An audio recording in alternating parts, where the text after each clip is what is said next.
But for right now, we're going to transition into This Week in Geek, which is, if you guys haven't been here before, this is a weekly talk show that I do here on Twitch. If you're watching this on YouTube, I really appreciate you being here. Thank you very much. Where I kind of take three topics. Generally, it's stuff that came up during the week. And somewhere in the atmosphere of geek, either like in my geek universe, right, which is kind of small, right? I mean, the stuff around the overlay, by the way, Augmented Smurf, an absolutely amazing community member, is who designed the overlay for this. But so like my geek verse is kind of small. The first segment that we always do is state of the game recap, just because I am a huge Division fan. A year ago I remodeled, I mean, when I started streaming, my main dream was to be a Destiny streamer, and then like Division was always my favorite game, so like I started shifting more towards Division, and then I've always kind of gone back and forth. And so I've been starting off the show every week talking about State of the Game. And this week's State of the Game was an interesting one, because all they kind of did was go over lore for the past. Why isn't this working? That's so weird. A lot of my...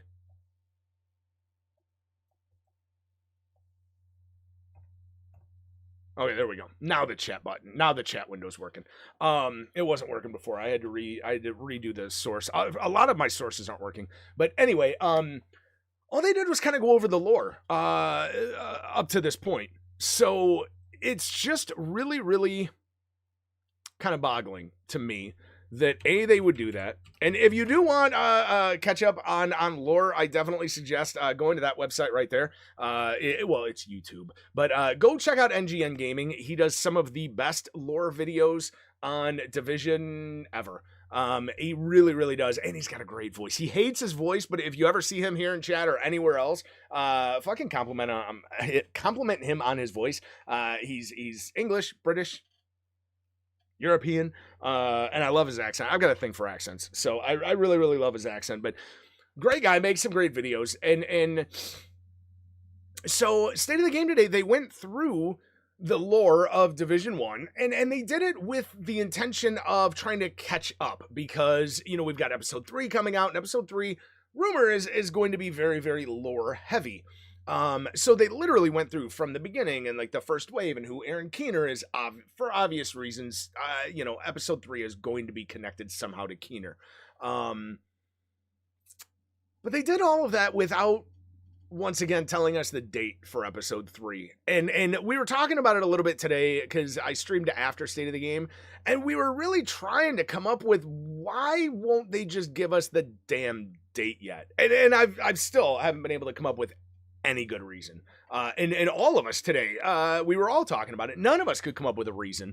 And so I thought it would be kind of fun for this segment just to kind of talk about lore of Division, right? Like who our favorite characters are, what our favorite moment when you first got. I'm assuming everybody that's here, I'm doing this in the Division directory for a very particular reason, because I wanted to try to get as many Division folks in as possible, that have kind of been around with Division from the beginning. Because if you have been around from the beginning, then something pulled you in.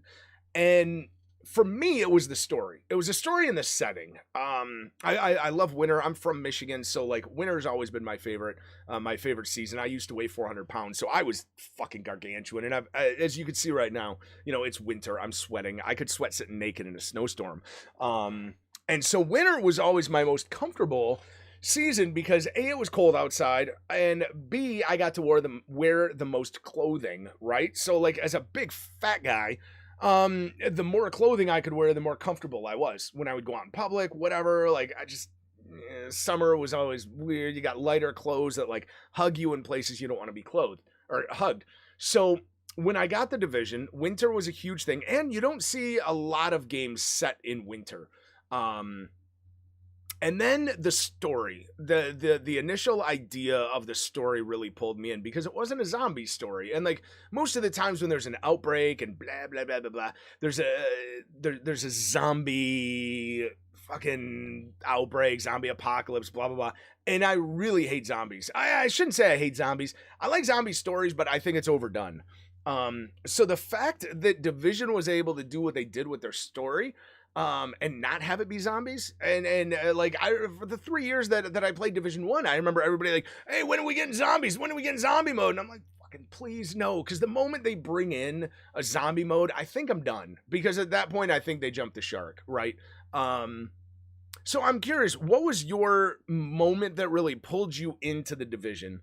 Because we are talking about lore today, and that's what they were talking about on State of the Game, and we're gonna go back to New York next week. It's gonna be next week. If it's not, literally, I mean, I don't know what I could do. I would say I'd bet a toe on it, but then if it's not next week, people either here on Twitch or there on YouTube, if you're watching on YouTube, we're like, dude, you owe us a toe. Normally, I would bet my toe on it, but I really don't want to lose a toe, so I'm not gonna bet a toe that it's gonna be next week. But I'd be willing to bet pretty much anything other than body parts or money that episode 3 will be out next week. And I'm really kind of curious what pulled people in outside of like the trailer and stuff like that, because that first trailer that came out E3 obviously pulled me in. We talked about that last week. And so like that obviously sucked me in, but once I bought the game, I was in, man. I mean, I remember making my character, being disappointed at character creation, of course, but from the moment I got in and I heard this voice in my head, and it was like, pick up this weapon and try it, and like from the way that the tutorial kind of introduced you to the weapons, to when you go in and then you can, like, I think, do you change your character then at that point? I can't remember, but you like talk to Fei Lao and then you can go in and you can customize your character. There was just something about the way it threw you in, that it really sucked you in, I should say. Like, it sucked you into the game, that I absolutely loved. And from that moment on, I was absolutely hooked. It was the only game I played from March until like August of that year.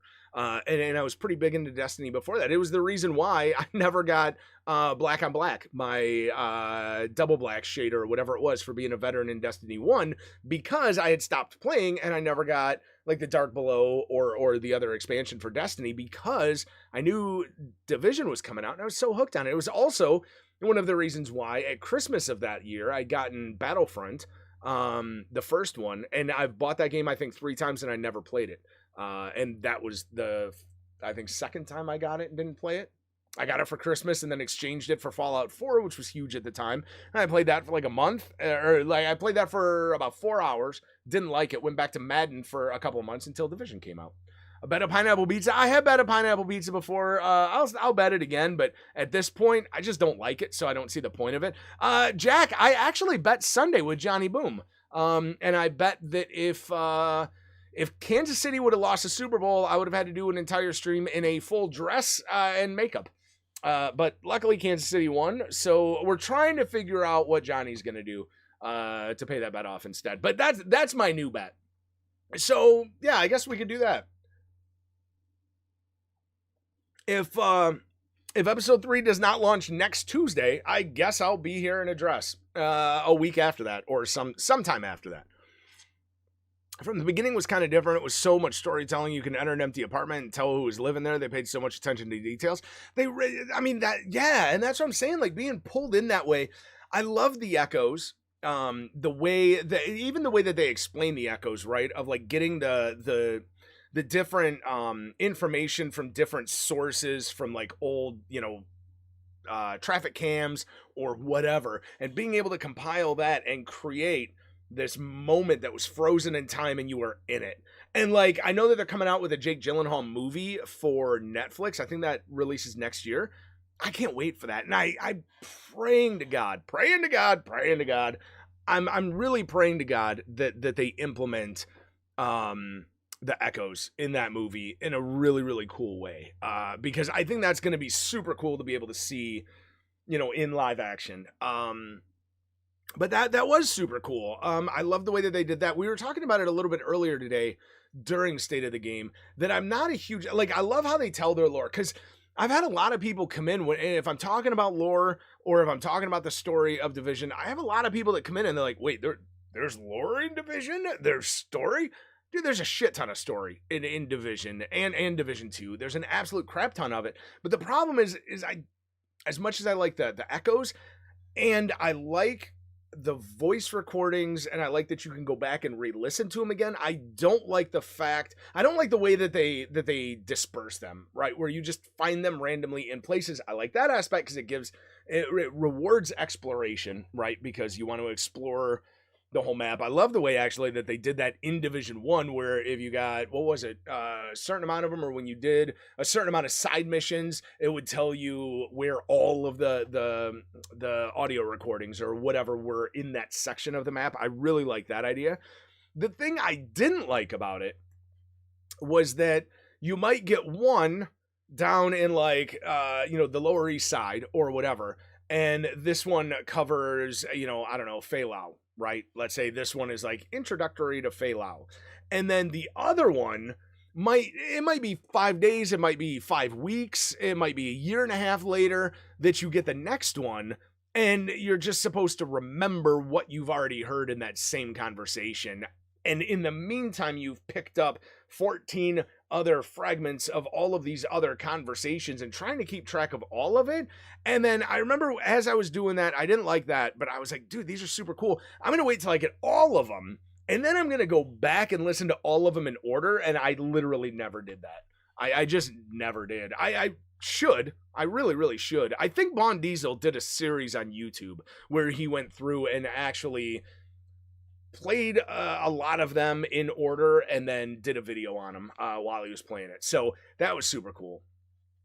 I really like that it would tell you where all the stuff was after you, that's what it was. Yeah, after you upgrade the BO. That was, you bought like one of the things, right? Like if you would buy one of the nodes or whatever on the thing, and then you would see where it was. I thought that was an awesome way of doing it because it still rewards exploration.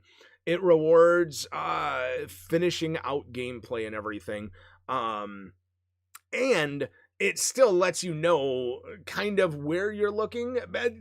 I talked about it last night on stream when I was doing the classified mission. I hate searching for something and not knowing if I'm in the right area to search for it. So like I like puzzle solving, but I don't like puzzle solving when I don't know if I'm in the puzzle yet, if that makes any sense. Story about Keener, how he tried to protect people from the start and how he turned to the dark side. Keener's story is awesome. Keener's story is amazing. And my biggest problem is he wasn't involved enough in Division 2. And maybe that was part of the bigger story. They needed to get Black Tusk in there, and then, maybe he'll have ties with Black Tusk or something like that at some point. But getting Division 2, it was cool getting the recordings of Keener when I was playing Division 2 the first time, but I was really, really bummed that there was almost no mention of Keener, other than in the greater context of the Division overall. And while I like that because this is a sequel and I think it did need to do its own thing with the story, I don't think it tied those threads together enough to do it justice. I really think that there should have been more Keener. Keener is the leader of the Black Tusk. Is he though?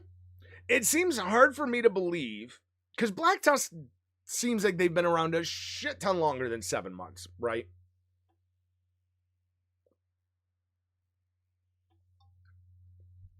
Black Tusk seems like they were an organization that was around long before the Division, right? Kind of like the LMB, right? Maybe they were a private military corps.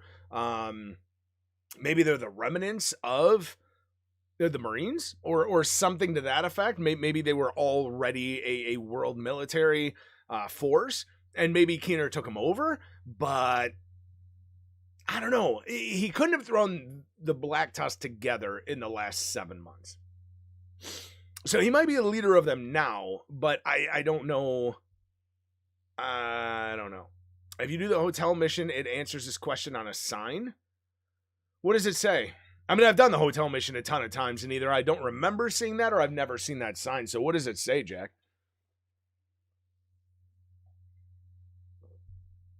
And honestly, why the fuck won't they give us a date? I need to keep drilling that goddamn thought in because it's really, really, really, really irritating me. You'll find it for me. Jack, you're awesome. I appreciate you.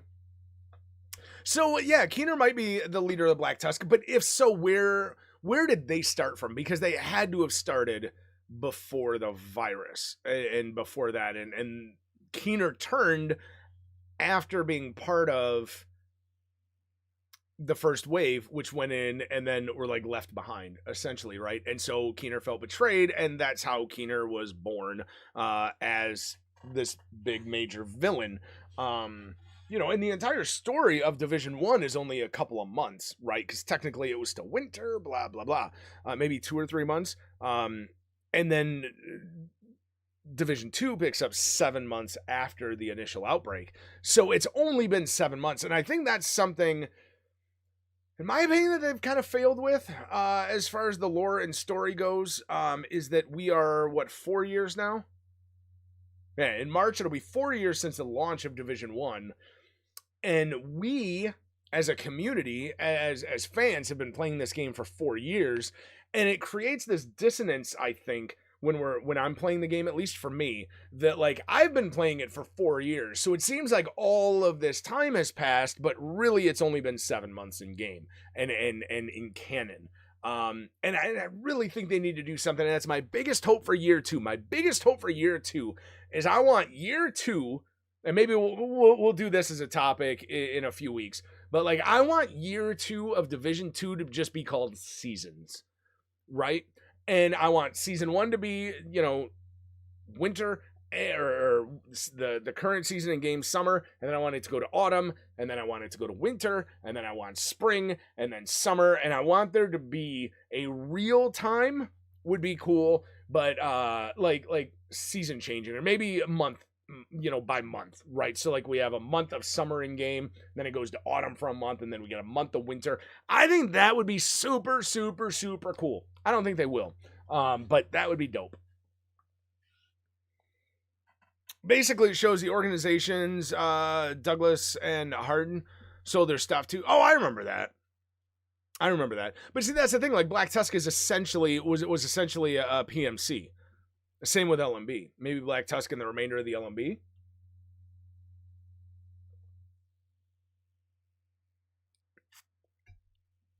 They have his name written all over it. Yeah. I remember I never got the 3rd issue of the comics. There was a Division 2 comic that came out. I don't know if I've got my issue 1 and 2 down here. But I think it's at the end of issue 2. It's at the very end of one of the issues. They actually have, they actually find a collection of Shade Tech. And like the watches and like the shoulder piece and all of that have been shut down and restarted. And I think they go red. And I think that's where we see. But Black Tusk, they don't use that. So I never got that 3rd issue. Now I'm really irritated that I never got the 3rd issue to read, because I bet you anything, if I had that, I would have more of excitement for episode 3 and that final moment of that trailer. Totally forgot about the comics. Yeah, no, I actually, you know what? To be honest, I think at episode 3 I'm going to do a giveaway, because I've got 5 extra copies of issue 1 and 2. And then the comic book shop that I ordered 6 issues of issue 3 never got it, never called me. And then by the time they got it, but they never called me. And by the time I went to go get it, they had like taken out my special order. And then I placed the special order again, and then just never went back to pick them up. So I never ended up getting the 3rd edition. And actually I owe Imp a hardcore edition. I keep meaning to buy him because they made a hardcover copy on Amazon. So I think for episode 3, we might do a giveaway for those, especially if I could find some of the 3rd issue. But I never did read it. So I don't know. Maybe that is in there. But that was leading up. So who is your favorite, or what was your favorite moment in the Division, or what was your favorite character in the Division? And what mission did you think was the coolest and or hardest? The Division Fandom Wiki. Black Tusk, known as a Black Tusk Special Unit, BTSU, is a major enemy faction that appears in the endgame, blah, blah, blah. Black Tusk took back the former factions, blah, blah, blah, blah, blah, blah. Similarities with Last Man Battalion and the Hunters, blah, blah, blah.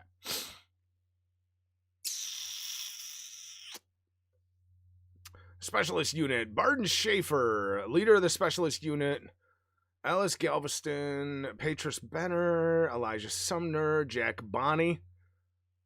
Hey, isn't Jack Bonney, oh no, William Bonney. William Bonney was Billy the Kid. Wyvern, Knife, all of those guys roll. Goals are unknown.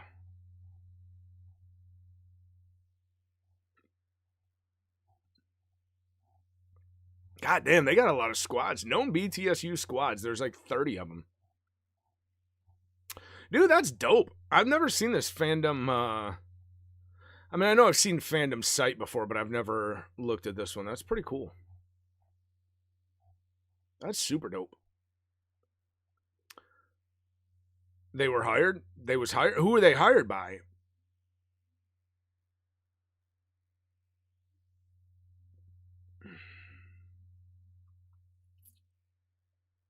Someone hired the Black Tusk? Yeah, so Keener might be leading him. He might have been who hired him. I would not doubt that. Or the president. Wait, wasn't that it? Didn't the president hire him? The Cleaners were your favorite faction? Coolest mission was Dragon's Nest. Dude, Dragon's Nest was awesome. I absolutely love Dragon's Nest. Who's my favorite faction? I gotta say, I liked the idea of the Rikers, to be completely honest. But I think in game, the Cleaners were the ones that scared me. That fire was so deadly in that game, especially early. Like as you were leveling up in the division, and especially if you play survival, dude, the Cleaners are tough, man, because that fire, whoof. And I will say too that one, I literally just got chills thinking about this. That one found footage movie that you get of the Cleaners, where you're in like the store, and it's told like first person perspective, and you're like hiding, and you hear like the footsteps, and you see the big cleaner come in, and then all of a sudden kicks the thing over and like knocks you down, and then just torches you. Oh my God, dude, the Cleaners were cool as hell. And I love the story. And I think the division's always done a great job of this. Yo, what's up, Rocket Wolfpack? Thank you very much for the follow. I appreciate it. Boomer, right? No, Boomer. Wait, what? Why is Boomer here? That's so weird. Oh, right, because he's on the wrong. He's on the opposite side of me. The UN mission in Division 1 was your favorite? I will say fighting a helicopter is pretty dope. Fighting a helicopter is pretty cool. But I think the writers for the Division and Division 2 have always done a really great job of humanizing the leaders of most of the groups. Like Charles Bliss was just military guy, whatever. So like that one, kind of lame. But the rest of them, like there really wasn't a leader to the rioters, which makes sense, right? Those are just people that have guns that kind of group up into gangs. But Lorraine Barrett and what she did with the Rikers, I thought that was a super cool idea. Like all these prisoners, like that they all escaped, they're going to group up and they're just going for anarchy, right? Because they've been prisoners now, blah, blah, blah. I love the idea of the Rikers, and I love like Lorraine Barrett as a character, and I fucking despised killing her thousands and thousands of times trying to get her, well, maybe not thousands and thousands, but hundreds and hundreds of times trying to get that goddamn chess piece. But I really liked her, and Joe Farrow, his story, and like, I don't know, man, the way that the Cleaners started, I've always loved the Cleaners. Hey, what's up, Nasari? How are you doing? A buff Alslan Nasari. I can't say all your names, so I'm just gonna go with the last of it, Nasiri.